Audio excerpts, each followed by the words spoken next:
तो दोस्तों, आज हम लोग नए टॉपिक को पढ़ने जा रहे हैं जो कि मनोविज्ञान मतलब साइकोलॉजी से संबंधित है। आज हम लोग पढ़ने जा रहे हैं चेतना का स्वरूप, नेचर ऑफ कॉन्शियसनेस।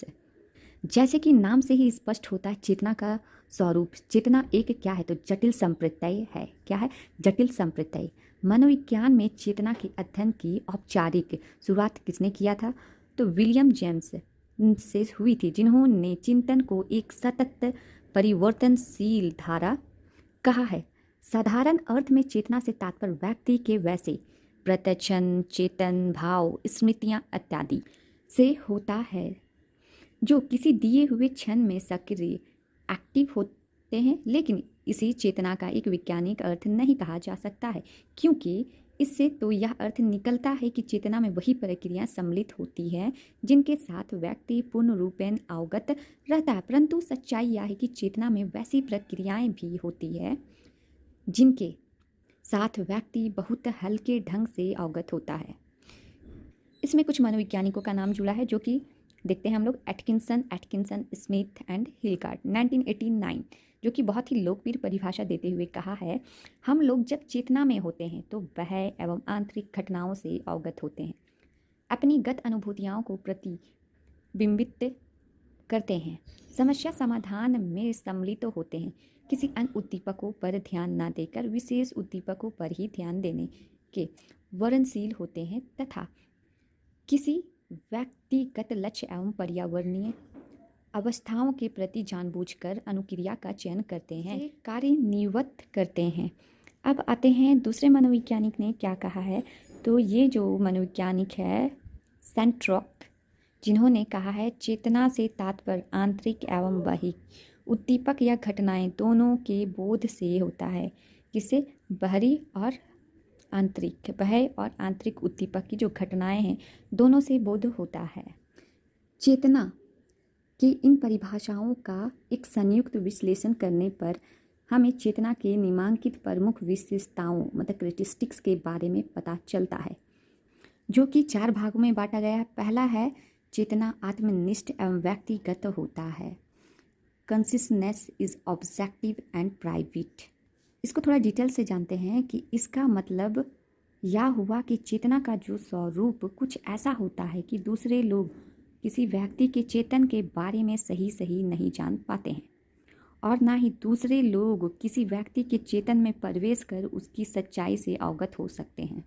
यह किसमें कहा गया है? तो यह चेतना आत्मनिष्ठ एवं व्यक्तिगत होता है।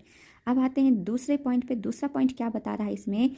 चेतना का स्वरूप ज्ञानात्मक होता है। The nature of consciousness is dynamic. इसका मतलब क्या है? तो चेतना का जो स्वरूप ज्ञानात्मक होता है तथा यह रात दिन में कई बार परिवर्तित होता है, मतलब बदलता रहता है। इसमें सम्मिलित मानसिक क्रियाएं में लगातार परिवर्तन होता रहता है।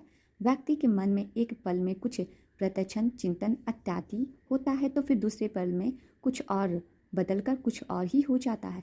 शायद यही कारण है कि विलियम जेम्स 1890 से लेके 1950 ने चेतना को चिंतन की सरिता कहा है। विलियम जेम्स के अनुसार कोई भी मानसिक अवस्था एक बार घट जाने पर फिर दोबारा हूबहू नहीं घटती है।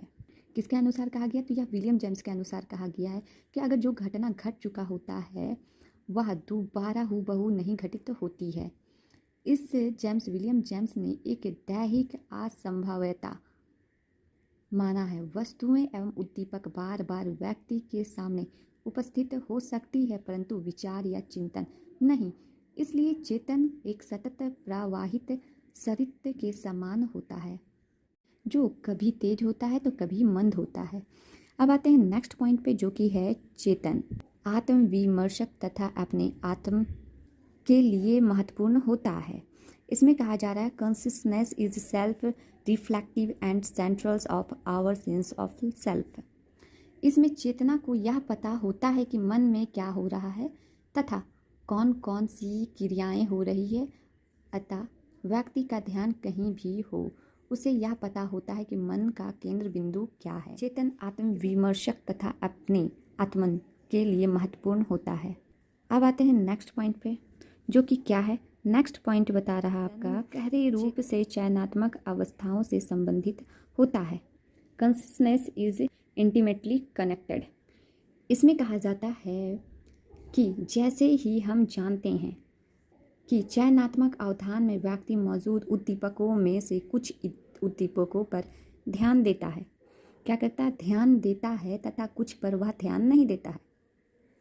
चेतना का संबंध इस चयनात्मक अवधान से स्वार्थिक होता है, क्योंकि चेतन द्वारा ध्यान में चयनित उद्दीपकों का ही एक तरह का परिवर्तन होता है। विलियम जेम्स ने भी इस तथ्य का समर्थन करते हुए कहा है कि चेतन में अवधान या ध्यान की प्रक्रिया से कुछ उद्दीपकों का चयन होता है तथा कुछ का दमन। इससे स्पष्ट हो जाता है कि चेतन भी कई विशेषताएं होती हैं जिनसे उनके स्वरूप के बारे में एक स्पष्ट झलक मिलती है। जैसे कि ये 4 पॉइंट हमारे सबको बहुत ही अच्छे से बताया गया है और कहा गया है कि इसमें जो विशेषताएं हैं वो इसमें मौजूद है, क्या चेतन से संबंधित है। इसी प्रकार से हम अपने टॉपिक को चेतन का स्वरूप को यहीं पर समाप्त करते हुए मिलते हैं नेक्स्ट वीडियो पर।